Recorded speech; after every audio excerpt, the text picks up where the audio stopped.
Welcome back to Car Dad Bill. This week we have the 2021 Kia K5 GT line all-wheel drive. Let's go for a ride.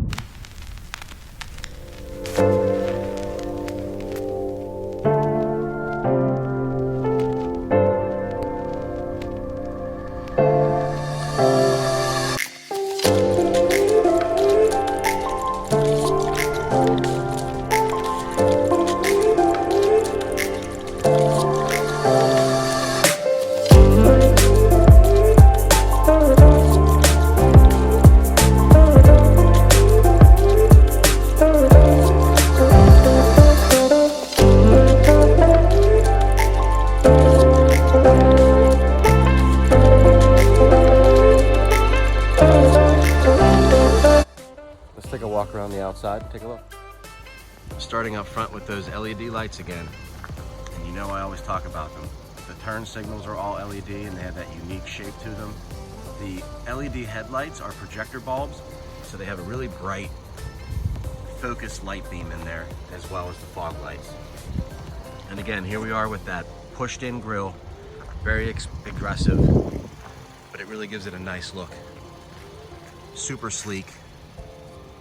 Unique design, fastback design, gray, wolf gray exterior paint color with a black glass roof on top, LED turn signals, black wheels with the accented brushed aluminum accents.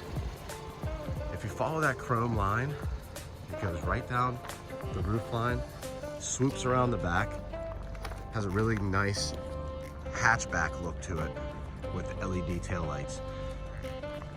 Those LED taillights are super clean all the way across the back, really bright at night. And it has a fake dual exhaust in the back because the pipe comes out just the right side. Following it around to the other side, same thing. Really sleek design, really stylish.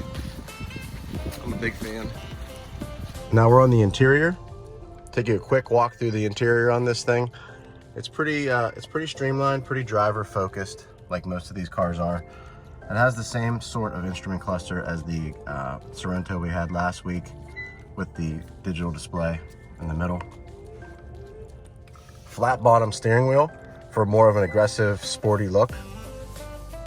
There's a design piece over here that kind of sticks up that actually drives me crazy while I'm driving because my knee, I always like to have my foot flat on the ground and like to rest my knee on the armrest, but I'm pushed back in my seat so you guys can see the interior. So my knee's not resting on it now, but when you're normally driving, it hits this and it's fairly uncomfortable. Driver focus, like I said before, all the buttons and things are pretty self-explanatory. You have your phone controls here, volume, your voice controls. This toggles through the instrument panel. This is your cruise control to start and stop. This is your lane hold assist, and this is your distance control for that cruise control. Looking over at the touchscreen, it has a neon sign design. It's really cool looking. And everything toggles pretty nicely. When you touch things, they're pretty reactive. You can kind of bounce around the screen. Get over to your radio controls. Swipe over to get your time. Back over again. And you go to the home setting. You can swipe to get your different applications that come up. And they have like another neon design element to them. It's pretty cool. But that's normally what it looks like when you're driving down the road. You have a little bit of a navigation screen with the time and date. Below that are your vents, off and on, start stop button. Then you get down to your HVAC controls, fan speed, things like that. Down below is a storage compartment. I left some things in there so you could see, you know, the size of that with your USB plugs and your charging cable. Then you have your gear selector, traditional, you know, gear selector with manual mode right here. You can slide it over to manual mode when you want. You just pop it over into manual mode. Then you have your push button for your parking brake, your auto hold while you're in traffic, heated seats, steering wheel right there, your drive mode, and your wireless charging cable or wireless charging pad right here. The phone slides down in there pretty nicely. The drive modes like I mentioned in the Sorento, there's a couple more here. We have Sport, we have Smart, we have Normal, we have Custom, and we have Snow. I typically leave it in Normal or Smart when I'm driving because it's a better drive, and we'll talk about that when I'm on road. But overall, really clean interior, really nicely laid out. Red seats. This is an option for this model to have the red inserts and the red inserts there, and the actual red leather seats. Here's a view of the back seats. Definitely able to keep car seats and have plenty of leg room. Now I have my front seat pulled back a little bit so you guys can see the video earlier on, so it doesn't have as much leg room there. But that's a normal size right there, and that's definitely plenty of room for an adult. One quick note is the button for the trunk.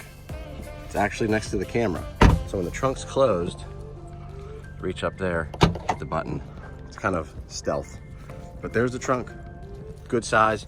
You could definitely fit some golf clubs in there, hockey bags. I don't have hockey bags in there right now, but I do have 2 bags in there to show you kind of a spatial look at how big everything is.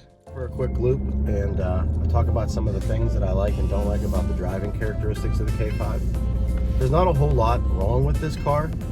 For around $30,000, you're getting a 1.6 liter turbo 4-cylinder, an automatic transmission, and all-wheel drive. So, I mean, you have a really nice package there for an all-weather vehicle with some get-up. The 1.6 has 180 horsepower, so it's not going to win a whole lot of quarter-mile runs, but it definitely gets up and goes. It has some good torque to it, something that you can feel, but it's not going to win, you know, a lot of races.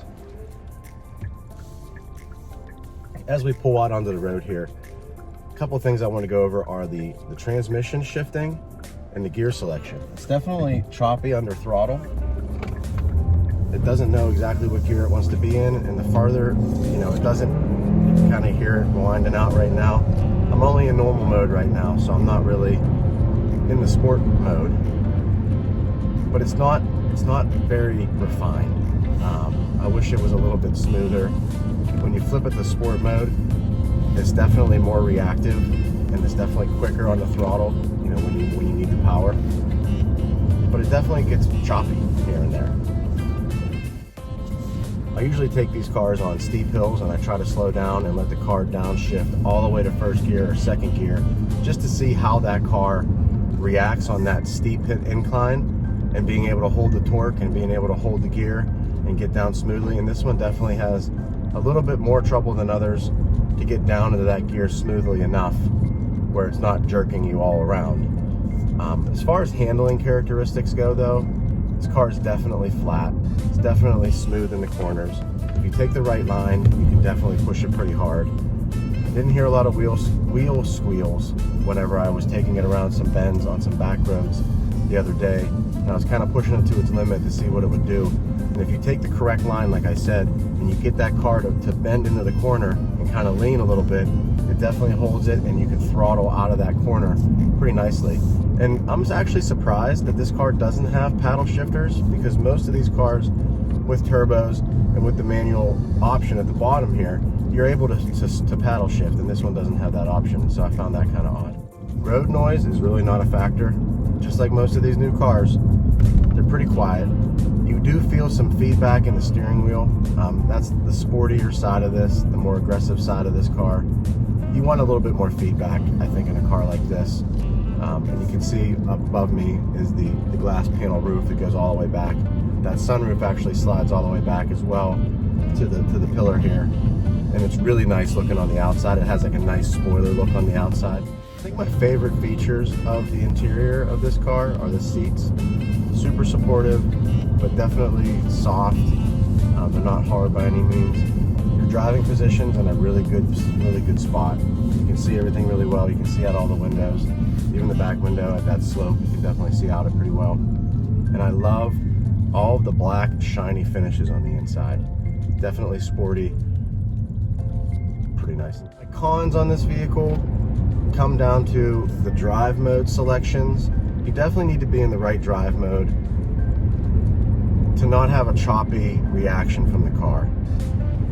And on the highway, especially if it's a windy day, it has a hard time holding its line on the road. You have to constantly correct the car. It's not heavy enough to fight through the wind on its own. And the lane keep assist in this car with the radar cruise control, you know, I'm not a huge fan of the lane keep assist.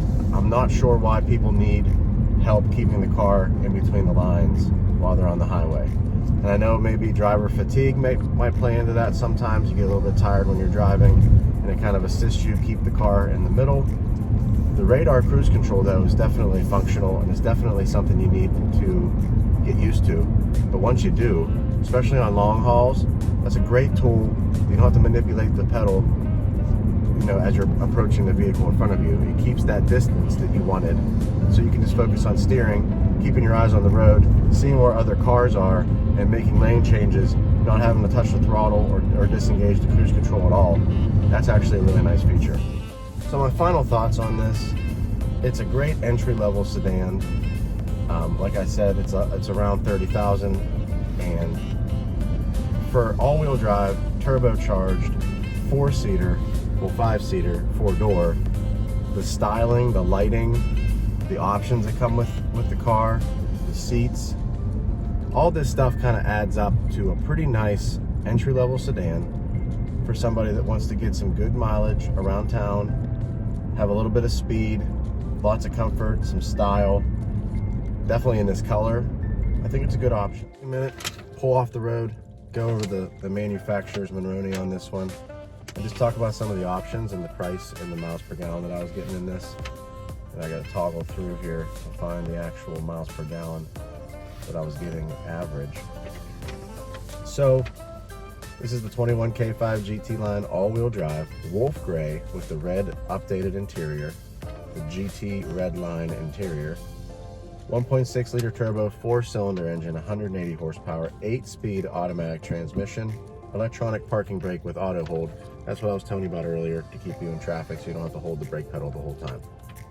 LED reflector headlights. These actually have the LED projector headlights. All of these lights inside are LED as well. You just touch them and they come on and off. It's pretty cool how that works. This roof tilts and it also slides all the way back. And it's pretty bright in here, even with the roof closed. Lots of light comes in. This MSRP, stop that.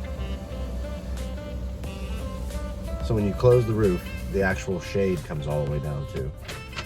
The MSRP for the GT line base model is $29.90. When you add in the red seats, the all-wheel drive features, the projection headlights, panoramic sunroof, the charger, the phone charger, the heated seats, the heated steering wheel, and some of those forward collision additions like the radar cruise control, avoidance, and things like that. The price comes to $31,300, which is not bad for all the options you get and all the value you get in this car. They estimate this MPG at 29. I would say, I mean, the computer says 25. I've been doing a lot of highway driving and a lot of, I mean, it's either been highway or it's been urban. It hasn't been a lot of suburban roads.